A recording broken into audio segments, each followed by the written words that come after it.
Welcome to Success in Business. I'm Marty Moak, Member and Guest Services Manager for the Greater Burlington Partnership. Today, our presenter is Sergeant Chad Zahn of the Burlington Police Department.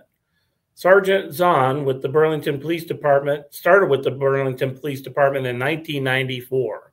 During his 28-year career, he has served as a patrol officer, street crime unit officer, bike patrol officer, detective, patrol sergeant, and now sergeant in the Community Engagement Unit. He believes in gaining the community support and trust as paramount in order to prevent, detect, and combat criminal activity. Sergeant Zahn's role in the Community Engagement Unit is to plan and execute events where officers engage in the community, not only as law enforcement officer, but also as a community member. Some of these events include Coffee with a Cop, National Night Out, and the BPD Grill Squad. Please welcome Sergeant Chad Zahn. Hello. Thank you, Greater Burlington, for having me. Today we're going to talk about retail theft and how to prevent retail theft. Things that you can do as a business owner or even at your home to protect yourself from criminal activity. So the three things I want to talk about the most are the common ways that criminals steal from your business. That is through retail theft, burglary, and robbery. Robbery, I'm not going to touch on very much at all because it's something that happens very quickly usually, and it involves a call to the police, and it's very hard to prevent that. It's something that you're going to have a policy or a plan in place to protect yourself, but never always give in to whatever the robber wants to protect yourself. Don't try and defend yourself physically. Give them what they want, let them leave, and then contact the police department and let us do what we do to try and bring the perpetrators to justice. So mainly I'm going to focus on retail theft because that's probably what affects small business the most. So there are several ways that criminals target retailers. First one is shoplifting. 75% of shoplifters are adults. Many ways this happens. One of the ways is tag swapping. I'm sure you've had this happen to you before, where a customer will come in, look for an item. They will find the item they want. They will take a tag off of a less expensive item and put it on the item that they want to purchase when they take it up to the point of sale. The person that's running the point of sale may not know that the item, what it costs. They don't realize that the tag has been swapped, and they sell it to them. Then that they realize afterwards that there was a theft that took place. Another way that they will steal from you is through bag stuffing. They will typically bring in a bag from a previous shopping experience at your place of retail, and they will go in and they will start stuffing that bag with items that they want. The employees or the owner may not notice that this person has not already paid for these items, see that the bag is in their possession, and won't question them, and they walk out. It's after the fact that they realize that a theft has occurred. Another way is concealment. This is probably the most common, where somebody will come into your store and they will look for a place where they can be hidden from view. And it may be the dressing room. They maybe go to the dressing room, and while they're in there, they're stuffing items into their clothing that they're currently wearing to conceal it when they leave. The last one is removing a security device. This one isn't very typical, but it does happen. We had a case where I worked where a larger retailer had a security device on it, and somebody had actually been to the store previously and stole the item that the tool used to remove the security item. So they had that in their possession when they came back to take that security tag off. So they're very ingenious, and you have to come up with unique ways and to protect yourself. So another way that retailers are victim of theft is through employee theft. I thought this was kind of high, but they say 75% of employees will steal from an employer. That's a huge number. 75% of your employees will steal from you. They do this in various ways. They skim the cash drawer. That's probably the most common. They also do a thing called sweethearting. This is when friends and family of the employee come in, and the employee will give them discounts that are not available to anybody else, not approved by the employer. That is sweethearting. They will steal your merchandise. They do this because it's hard to catch an employee that's stealing from you, especially if you don't have any type of security system, like a camera system or whatever. It's usually found after the fact when an inventory is done, and you may not even know who the employee was if you have more than a couple. So some of the best practices to use to prevent retail theft are, first and foremost, you want to have well-vetted and well-trained staff. This is on you to do a background check of your employees. And just because you've done a background check, if that employee's been there for quite some time, you may want to follow up with another background check later. They might have passed the first background check or not have been caught in previous instances, but usually if they continue doing what they're doing, they will eventually get caught, and that will show up on a future background check. You want to train your employees how to detect and prevent retail theft. There are numerous websites that you can go to on the internet that will help you train employees to do the things that you need them to do to detect and prevent the retail theft. Along with that, you need to have policies in place. You need to have policies in place that require the employees to do certain things that you want them to do during the day to prevent retail theft. And I'll get into some of that here next. Like, for example, engaging with customers. You want to have the staff attentive and to the customers to greet them when they come in. This makes the potential thieves that come in feel like they're watched, like they're being watched, and they're constantly being watched. And if they feel that way, maybe they won't steal from you. You want to greet the customers, like I said, upon entry, and you want to continuously check on them throughout their shopping experience. You want to frequently go to the shopping room, or the fitting rooms. When they're using the fitting rooms, you want to frequently check in on them, ask them if there's anything that they might need. If you keep doing that, the person's going to know that you're being attentive, that you're watching what they're doing, you're paying attention, and they're less likely to steal from you. Constantly offer to assist them with finding whatever it is that they're shopping for, or if you can get them a different size while they're in the fitting room, whatever. The whole idea is to make them feel like you don't want to make them feel uncomfortable, but you want to let them know that you're paying attention to what they're doing. This is a big one. You want to watch for telltale behaviors. Now, this isn't 100%, but usually, in anything that you do, if the hair rises up on the back of your neck or a red flag goes off, your gut instinct tells you that something's going on, that maybe you should look into it. So if you see somebody in your store that is nervous, they're acting very nervous, rocking back and forth, they're constantly looking around for where people are in the store, or they're walking very fast, that's a good indicator that this person could be looking for an opportunity to steal from you. And typically that's what they're going to do. They're looking for opportunities. If you have a store where a person is attentive, they're monitoring what's going on, that potential thief is going to leave your store and could go to a different store where they're not as attentive or whatever. That's the whole idea behind this. If they're avoiding eye contact with you, if you're greeting them and they won't look you in the eye, that's somebody that you're going to want to keep a close eye on. If they're wandering around and not making a purchase, but they just keep wandering around looking at things, they're looking for an opportunity to steal from you. That's a person I would keep my eye on. If somebody comes into your store and they're carrying an umbrella in the closed position, most people do when they're indoors, the umbrella is closed. But if it's not fitting with the weather, they're carrying this umbrella, they have large bags or large purses, or they're wearing baggy clothes, that's somebody that you want to keep your eye on.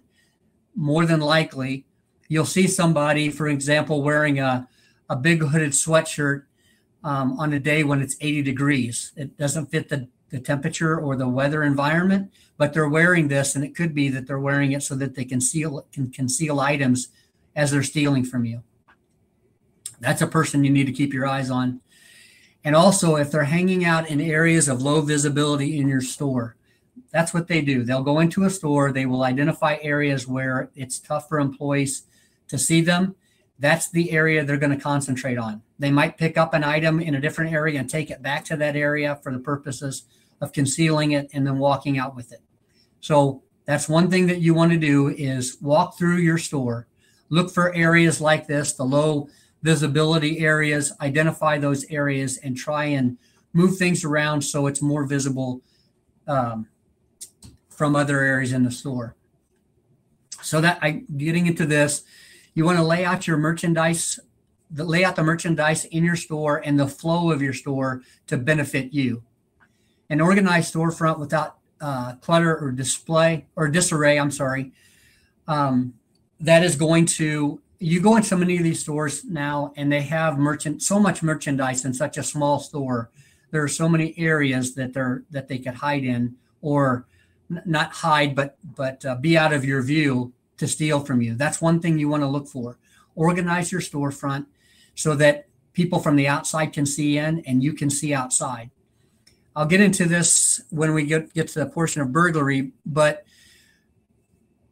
stores like to have display windows. And I get it. You want to display your merchandise in the windows, but understand that when police officers are on patrol, they're driving around, they're looking into stores. And if your storefront is cluttered or there are things concealing it, the officers can't see in. So that's one thing. If I was a business owner, is I would try and keep my store windows open to the view so that people passing by and the law enforcement officers can see in. And if there's anything that's going on, they can address it.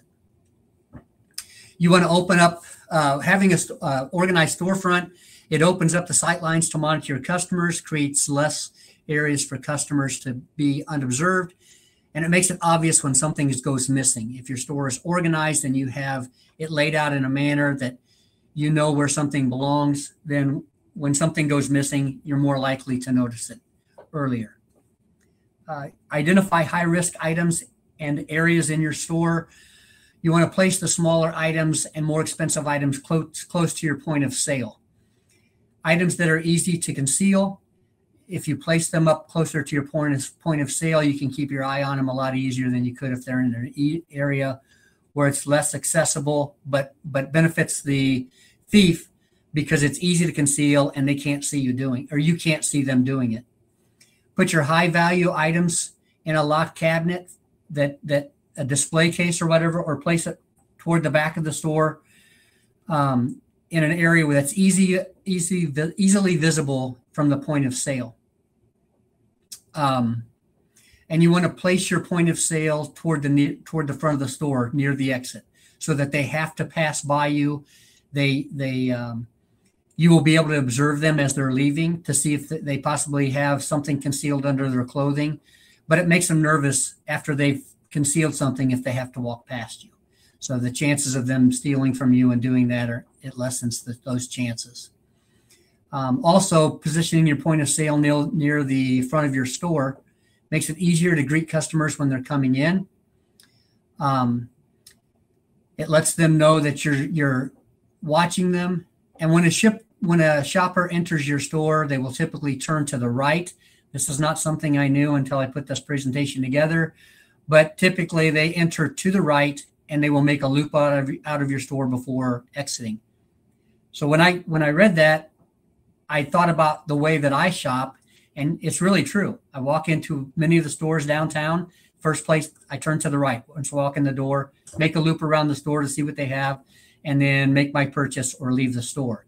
So with that in mind, if that's the psychology of a shopper, that when they enter the door and they turn to the right, strategically set your point of sale up so that you know this is typically how most shoppers will shop your store. It just gives you an advantage to the thief who you're reacting to them. They know what they're going to do. But if you can implement a few of these strategies, it's going to help your bottom line. You want to install signs and mirrors. Mirrors are a great way to make your store look bigger, but it also helps you with your sight lines. Helps you give more angles to watch the people as they're looking at your items, and it helps to free up sight lines so there's less areas that someone can go to conceal items from your store. If you don't have a security system now, I highly, highly, highly suggest that you invest in one and don't skimp when you do. There are numerous surveillance systems out there now that you can install yourself. I won't mention any. I don't want to advocate one over the other, but we constantly are dealing with business owners who have these systems, and the camera clarity and the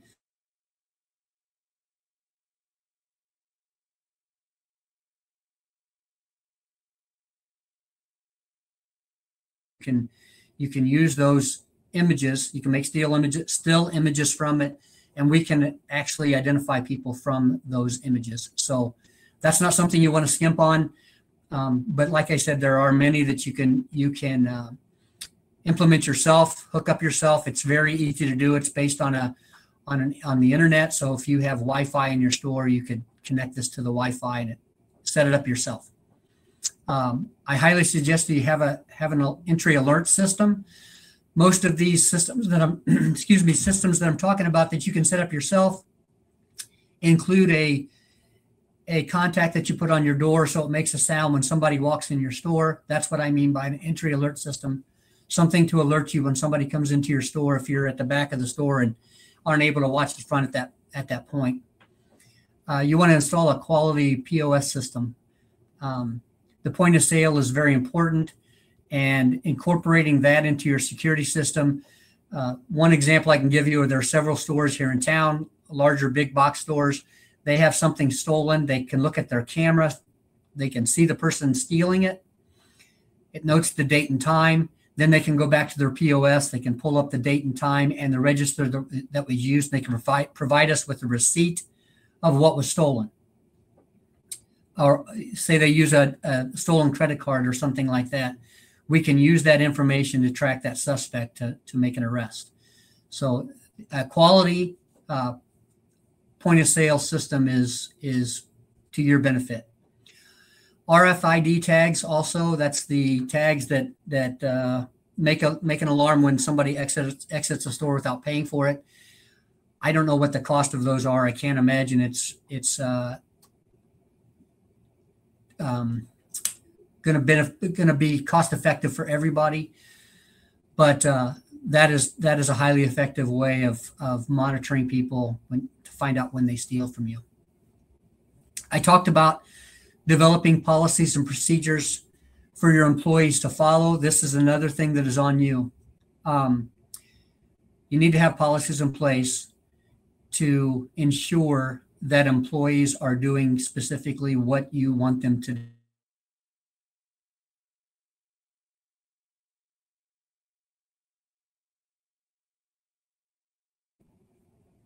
Make sure that they're following up on that, then you're going to have a problem. So you need to have quality policies in place to make sure that your employees are doing what you want. For example, if somebody comes in with a $50 bill and you think that they should be checking that for counterfeit with a counterfeit marker or whatever, then you need to have that in your policy, and you need to check to make sure that that policy is being followed. And if it's not, you need to have some form of discipline to make sure that the employee knows the next time that needs to happen. But you need to have a policy in place for that, checking counterfeit money. Also making sure that the employees are being attentive to the customers and not messing around on their phone, or that they're asking for an ID if the person wants to pay with a check. If you accept checks at your business, I hope that that's becoming less and less common, because that is one of the biggest ways that people will steal from you. But if you do accept a check, make sure that there's a policy in place that they're asking for an ID and personal information is being put on the check when it's written. and also a policy as to when to contact law enforcement. That's really up to you.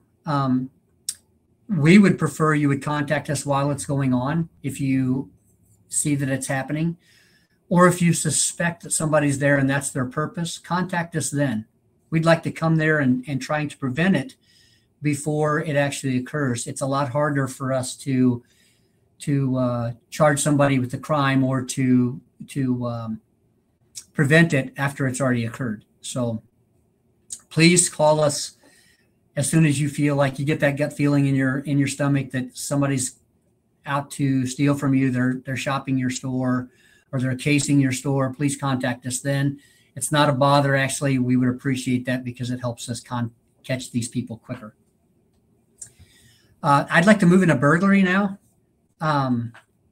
So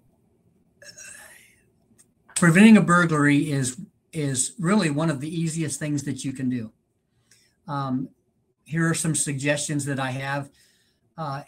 Install high quality locks and check their condition regularly. So a high quality lock, what goes along with that is a faceplate that helps prevent the door from being pried open. It's not merely just a deadbolt. So you could contact a locksmith. He could come to your store, take a look at what you have, and make suggestions on how to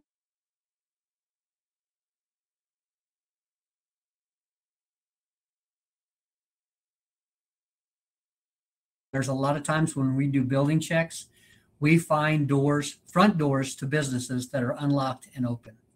So the last thing you should do when you leave your business is to make sure that the business is indeed locked. You want to make sure that your security systems are turned on and working properly, that they're armed. This would be both an alarm system and your surveillance cameras. Something I will say about these security systems now, even the ones that you can set up for yourself, it's nice to be able to have a company that monitors your alarm. So if it goes off, they contact you, but you don't have to do that. That is an extra expense. So several of these security systems that you can purchase and install on your own do not require you to have a monitor, a business monitor the alarm.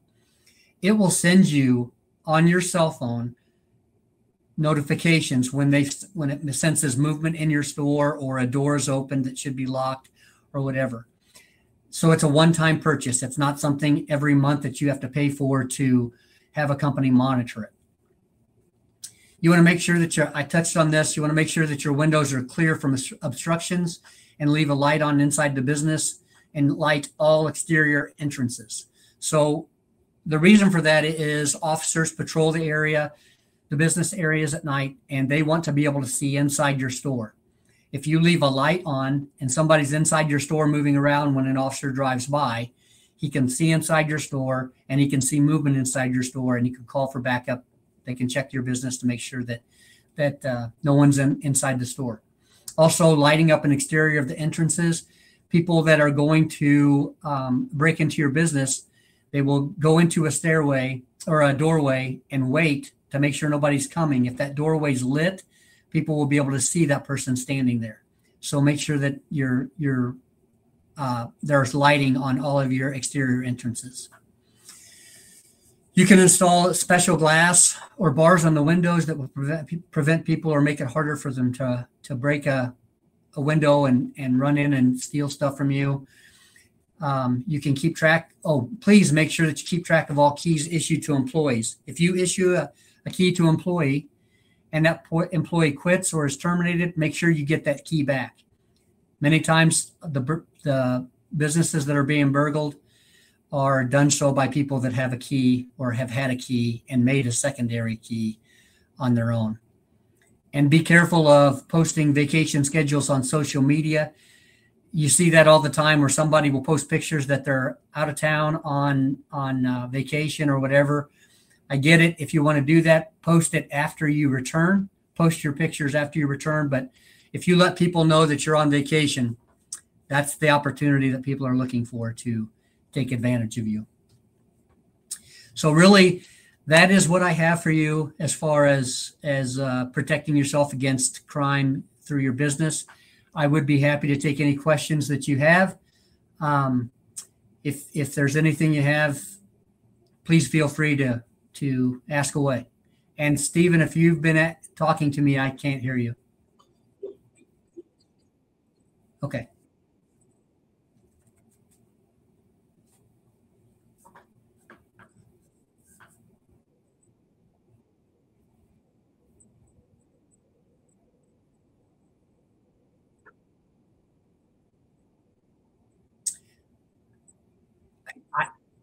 If somebody's inside your store and you're seeing these things happen that I just outlined, we want to get there as soon as we can to try and catch the person as they're leaving the store or in the act. I personally would call 911. They're going to send, now understand 911, every call we take is prioritized. So if there's something that's going on that's a danger to somebody's life, that's going to take priority over your property. But we want to get there as soon as we can. So I personally would call 911.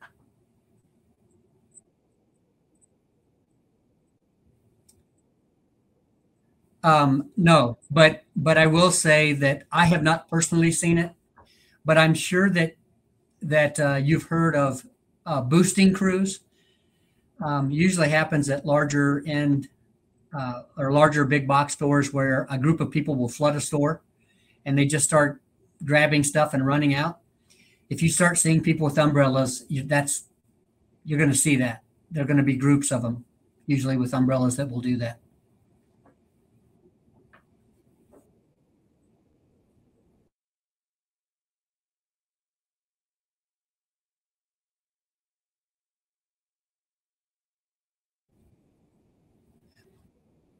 As far as boosting or shoplifting. Okay. So most of our shoplifters are the ones that we deal with are local people. You know, they go in a store, and many times I think it's opportunistic because we find that the person had the money in their pocket to pay for it. So it's a matter of opportunity. They went in there to buy something. They find that they aren't being watched or whatever. They feel like they can conceal it without being caught. So why should they have to spend their own money on it? I think that's the biggest threat as far as retailers are going to have.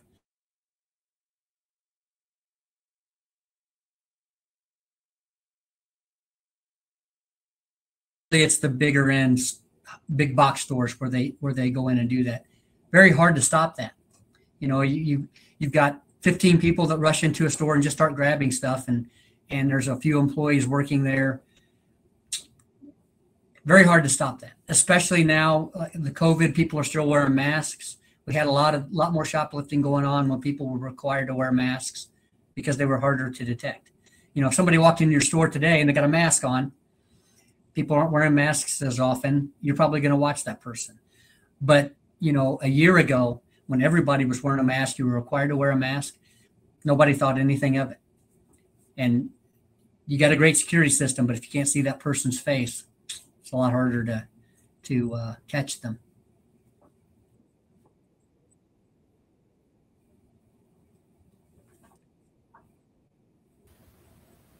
Thank you, Sergeant Zahn, for all the strategies and other information about how to prevent theft, fraud, burglary, and robbery.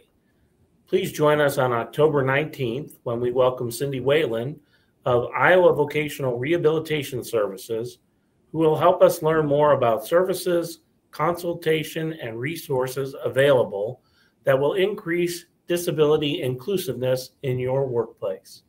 Have a great day. Thank you.